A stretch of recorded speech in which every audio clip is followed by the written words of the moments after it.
Convention 98 এবং দেশের প্রচলিত সময় সংবিধান সম্মতভাবে শ্রমিকদের গর্ববোধ করতে পারবে আমাদের দাবি আদায়ের জন্য এই সরকার আজকে এসেন্সিয়াল সার্ভিসের এক নাম দিয়ে আজকে কর্মকর্তার অধিকার থেকে গ্রহণ করা হচ্ছে।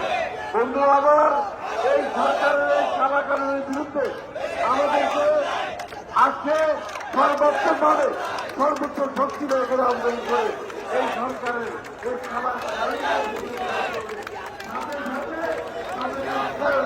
সকল আন্দোলন আমরা বাতিল করব।